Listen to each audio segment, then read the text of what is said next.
ANMR ನ್ಯೂಸ್ಗೆ ಸ್ವಾಗತ. ತಿರುಪತಿ ಲಡ್ಡು ವಿವಾದ, ಅರ್ಚಕ ಪುರೋಹಿತರ ಪರಿಷತ್ ವತಿಯಿಂದ ಪ್ರತಿಭಟನೆ ಮನವಿ ಸಲ್ಲಿಕೆ. ದೇಶದೆಲ್ಲೆಡೆ ಈಗ ತಿರುಪತಿ ಲಡ್ಡು ವಿವಾದದ ಚರ್ಚೆಗಳು ನಡೆಯುತ್ತಿವೆ. ತಿಮ್ಮಪ್ಪನ ಲಡ್ಡು ಪ್ರಸಾದದಲ್ಲಿ ಪ್ರಾಣಿಗಳ ಕೊಬ್ಬು, ಮೀನಿನೆಣ್ಣೆ ಸೇರಿದಂತೆ ಇನ್ನಿತರೆ ಕಲಬೆರಕೆ ಪದಾರ್ಥಗಳನ್ನು ಬಳಸಲಾಗಿದೆ ಎನ್ನುವ ವಿಚಾರದಿಂದ ಎಲ್ಲರೂ ಶಾಕ್ ಆಗಿದ್ದಾರೆ. ಈ ಗೊಂದಲದ ಬೆನ್ನಲ್ಲೇ ಅಖಿಲ ಕರ್ನಾಟಕ ಬ್ರಾಹ್ಮಣ ಅರ್ಚಕರ ಮತ್ತು ಪುರೋಹಿತರ ಪರಿಷತ್ ವತಿಯಿಂದ ಚಿಂತಾಮಣಿ ನಗರದಲ್ಲಿ ಪ್ರತಿಭಟನೆ ನಡೆಸಿ ತಪ್ಪಿತಸ್ಥರಿಗೆ ಶಿಕ್ಷೆಗೆ ಆಗ್ರಹಿಸಿ ನಗರದ ತಹಶೀಲ್ದಾರ್ ಕಚೇರಿಯ ಮುಂದೆ ಪ್ರತಿಭಟನಾ ಧರಣಿ ನಡೆಸಿದ ನಂತರ ತಹಶೀಲ್ದಾರ್ ಸುದರ್ಶನ್ ಯಾದವ್ ಅವರ ಅನುಪಸ್ಥಿತಿಯಲ್ಲಿ ಶಿರಸ್ಯದ ರವೀಶ್ ಅವರಿಗೆ ಮನವಿ ಪತ್ರ ಸಹ ಸಲ್ಲಿಸಿದರು. ಈ ಸಂದರ್ಭದಲ್ಲಿ ಸಂಘಟನೆಯ ಉಮಾಶಂಕರ್ ಅವರು ಮಾತನಾಡಿ, ಇನ್ನು ಮುಂದೆ ತಿರುಪತಿ ಲಡ್ಡು ಪ್ರಸಾದವನ್ನು ದೇವಸ್ಥಾನಗಳಲ್ಲಿ ಬಳಸದಿರಲು ಅಖಿಲ ಕರ್ನಾಟಕ ಅರ್ಚಕರ ಸಂಘ ತೀರ್ಮಾನಿಸಿದೆ. ತಿಮ್ಮಪ್ಪನ ಲಡ್ಡು ಪ್ರಸಾದದಲ್ಲಿ ಕಲಬೆರಕೆ ನಡೆದಿಲ್ಲ ಎನ್ನುವ ಬಗ್ಗೆ ಸ್ಪಷ್ಟತೆ ಸಿಗುವವರೆಗೂ ಪ್ರಸಾದವನ್ನು ನಾವು ಯಾರೂ ಬಳಸುವುದಿಲ್ಲ ಎಂದರು. ಧಾರ್ಮಿಕ ಕಾರ್ಯಕ್ರಮಗಳಲ್ಲಿ ತಿರುಪತಿಯ ಲಡ್ಡು ಪ್ರಸಾದವನ್ನು ಪ್ರಧಾನವಾಗಿ ಬಳಕೆ ಮಾಡಲಾಗುತ್ತಿತ್ತು. ಆದರೆ ಇದೀಗ ಲಡ್ಡು ಪ್ರಸಾದದಲ್ಲಿ ಪ್ರಾಣಿಗಳ ಕೊಬ್ಬು ಬಳಕೆ ಮಾಡಿರುವ ಆರೋಪ ಕೇಳಿ ಬಂದಿರುವ ಕಾರಣ ಕಲಬೆರಕೆ ಮಾಡಿರುವ ಬಗ್ಗೆ ತೀವ್ರ ಬೇಸರವಾಗಿದ್ದು, ಕಲಬೆರಕೆ ಮಾಡಿದವರಿಗೆ ತಕ್ಕ ಶಿಕ್ಷೆಯಾಗಬೇಕೆಂದು ಅವರು ಆಗ್ರಹಿಸಿದರು. ಮನವಿ ಸ್ವೀಕರಿಸಿ ಮಾತನಾಡಿದ ಶಿರಸ್ದಾರ್ ರವೀಶ್ ರವರು ಮನವಿಯನ್ನು ಸಂಬಂಧಪಟ್ಟ ಅಧಿಕಾರಿಗಳಿಗೆ ರವಾನಿಸುವ ಭರವಸೆ ನೀಡಿದರು. ಈ ಸಂದರ್ಭದಲ್ಲಿ ಕರ್ನಾಟಕ ಬ್ರಾಹ್ಮಣ ಅರ್ಚಕರ ಮತ್ತು ಪುರೋಹಿತರ ಪರಿಷತ್ನ ಪದಾಧಿಕಾರಿಗಳಾದ ಲಕ್ಷ್ಮೀನಾರಾಯಣಾಚಾರ್, ಅನಂತ ಪದ್ಮನಾಭ್, ಕೋಟ್ಗಲ್ ಮಂಜುನಾಥ್, ಸುಬ್ಬಕೃಷ್ಣ ಸ್ವಾಮಿ, ಎಚ್.ಎನ್. ಸುರೇಶ್, ಶ್ರೀನಿವಾಸಾಚಾರ್, ಸುರೇಶ್ ಕುಮಾರ್, ಮುರಳೀಧರ್, ನರಸಿಂಹಮೂರ್ತಿ ಸೇರಿದಂತೆ ಮತ್ತಿತರರು ಪ್ರತಿಭಟನೆಯಲ್ಲಿ ಭಾಗವಹಿಸಿದ್ದರು.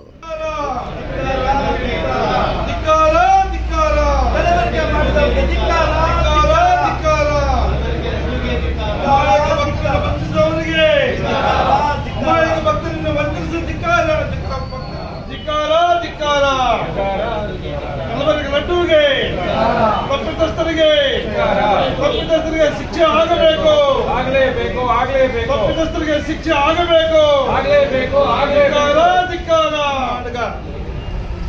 ಅರ್ಚಕ ಪುರೋಹಿತ ಪರಿಷತ್ತು ಹಾಗೂ ಮುಜರಾಯಿ ಅರ್ಚಕರ ಕ್ಷೇಮಾಭಿವೃದ್ಧಿ ಸಂಘ ಹಾಗೂ ಬ್ರಾಹ್ಮಣ ಸಂಘದಿಂದ ನಾವು ಇವಾಗ ಏನು ವದಂತಿ ಬಂದು ಸುಮಾರು ದೇಶದಲ್ಲಿ ಭಕ್ತರೆಲ್ಲ ತುಂಬ ಮನನೊಂದಿದ್ದಾರೋ ಅವರ ಆ ಒಂದು ಏನು ಅನೈತಿಕ ಕಾರ್ಯಕ್ರಮ ನಡೆದಿದೆ.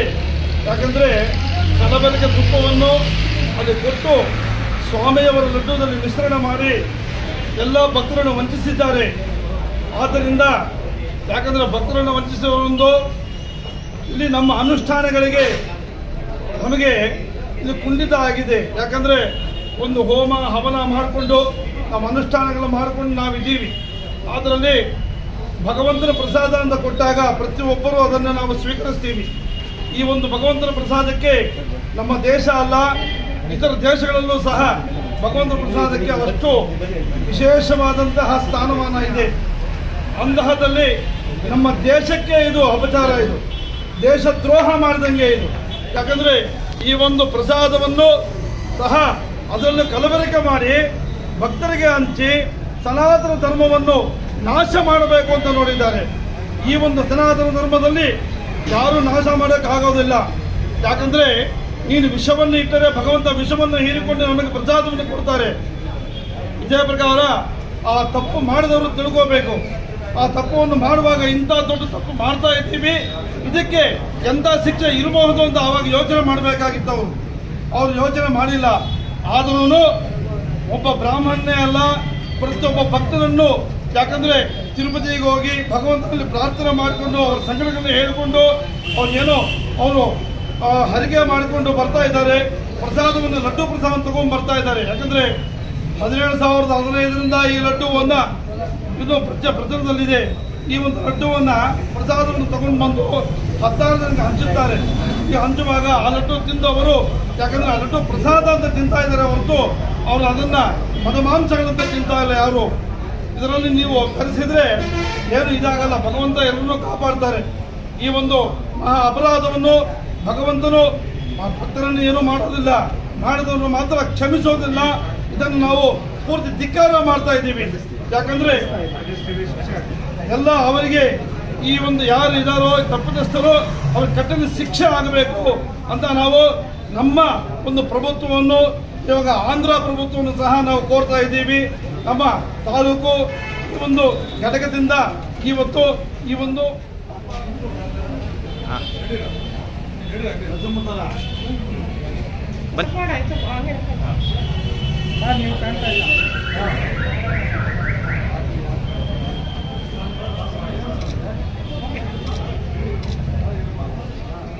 ಪ್ರಸಾದ ಲಡ್ಡು ಪ್ರಸಾದ ಕಲಬೆರಕೆ ಬೆರಕೆ ಮೇಲ್ಕಂಡ ವಿಷಯಕ್ಕೆ ಸಂಬಂಧಿಸಿದಂತೆ ದೇವಾಲಯದಲ್ಲಿ ಲಡ್ಡು ಉಪ್ಪು ಮಿಶ್ರಣ ವಿಷಯದಲ್ಲಿ ವಿಪರೀತ ಮನನೊಂದು ಈಗಾಗಲೇ ಎಷ್ಟೋ ಭಕ್ತಾದಿಗಳು ಭಗವಂತನಲ್ಲಿ ನಡೆದ ಅಪರಾಧ ಕ್ಷಮಾರಹಿತವಾಗಿದ್ದರಿಂದ ತಪ್ಪಿತಸ್ಥರಿಗೆ ಶಿಕ್ಷೆಯಾಗಬೇಕು. ಅರ್ಚಕ ಪುರೋಹಿತ ಆದ ನಮ್ಮ ಅನುಮಾನಗಳಿಗೆ ಬಹಳ ಕುಂಠಿತ ಉಂಟಾಗಿ ಮನನೊಂದು ತಮ್ಮಲ್ಲಿ ವಿಷಯದ ಕುರಿತು ನಮ್ಮ ಮೂಲಕ ಧರ್ಮದತ್ತಿ ಇಲಾಖೆಗೆ ಮನವಿ ಸಲ್ಲಿಸುತ್ತಿದ್ದೇವೆ. ಹಾಗಾಗಿ ತಾವು ಸಹಕಾರ ನೀಡಲು ಸವಿನಯ ಪ್ರಾರ್ಥನೆ.